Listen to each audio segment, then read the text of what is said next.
चाहता हूँ कि ये आखिरी लम्हा है, ये आखिरी वक्त है और आए हम सब बड़ी संजीदगी के साथ इस वक्त इस्लाम की आप सब पर हालेलुया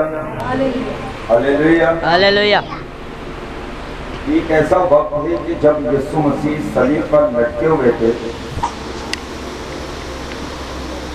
और उस बाप के ऊपर, और वो बाप अपने बेटे को देख कर क्या एक बार सोच रहा होगा कि जिस बेटे से मैं इतना प्यार करता हूं, जिस बेटे से मैं इतनी मोहब्बत करता हूं, जिस बेटे से मैं इतनी चाहत करता हूं, मेरे दिल का जिगर, जो मेरा इकलौता बेटा है, आज उसी बाप के सामने वो बेटा जब सलीब पर नंगा लटका हुआ था, कि अक्सर आपने देखा है जीसस फिल्म में तो यीशु मसीह को यहाँ पर कपड़ा बांधा हुआ नजर आता है, लेकिन जब तारीख को पढ़ते हैं तो वहां पर लिखा है कि ये कपड़ा भी यीशु मसीह का उतारा हुआ था। जब सलीब पर टांग के थे तो पूरा नंगा करके, और जब टांग देते थे और सलीब का मतलब के लान की मौत को हर इंसान को देते थे जो उनकी नजर में डाकू और चोर और बदकार होता था। लेकिन यीशु मसीह को, जो उसका जिगर था, जो उसका इकलौता बेटा था, उसको जब मारा गया, उसको जब घसीटा गया, यरूशलेम की गलियों के अंदर उसे पकड़कर धक्के मार दिए गए, और इतनी भारी सूली जब उठाकर वो यरूशलेम की गलियों से गुजरता तो लोग ठट्ठे मारते और मजाक उठाते और थूक उस पर फेंकते और उसे गालियां निकालते और उसे बेइज्जत करते और कहते कि ये यहूदियों का बादशाह है, जो कहता था कि मैं खुदा का बेटा हूँ, जो अपनी जुबान से इकरार करता था कि मैं खुदा ताला का बेटा हूँ, मैं खुदा की कुदरत बयान करने के लिए आया हूँ। लेकिन जब उस भाई ये प्रॉब्लम कर रहा है तुम आए,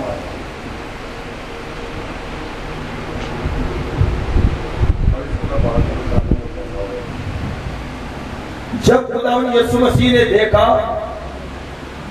कि लोग खुदावन यीशु मसीह को गलियों में घसीटते और राह में लेकर जाते, और रोमी हाकिम के जो लोग थे वो यीशु मसीह पर सख्त जुल्म करते और यीशु मसीह पर तरह तरह की असीयत पर, और यीशु मसीह को तरह तरह से वो कोड़े मारते और यीशु मसीह पर असीयत करते, यीशु मसीह पर जुल्म करते, और यीशु मसीह को हमेशा इस बात पर मजबूर कर देते कि यीशु मसीह किसी तरह भी अपने आसमानी बाप का इनकार करते। कुरान में लिखा है कि जब बादशाह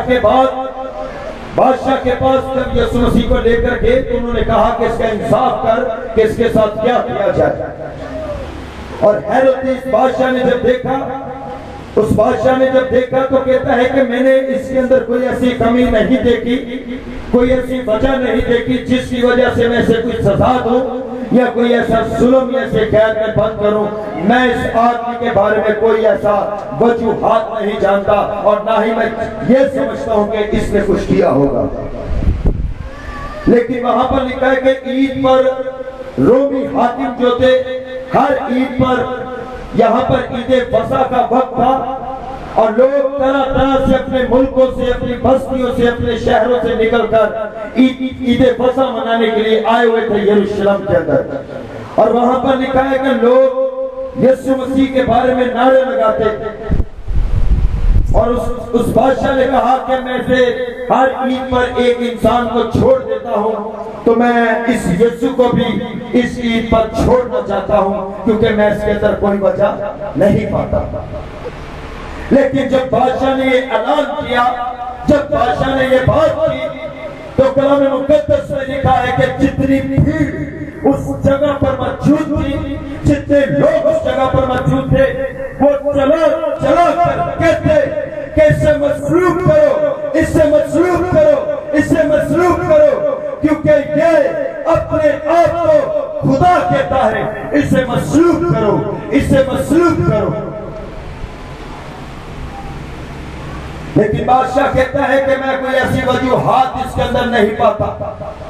मैं कोई ऐसा जुर्म, कोई ऐसी पाप, कोई ऐसी बदी, कोई ऐसा गुनाह इसके अंदर नहीं पाता,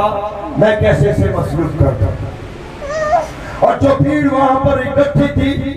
वो भीड़ चला करके थी कि इस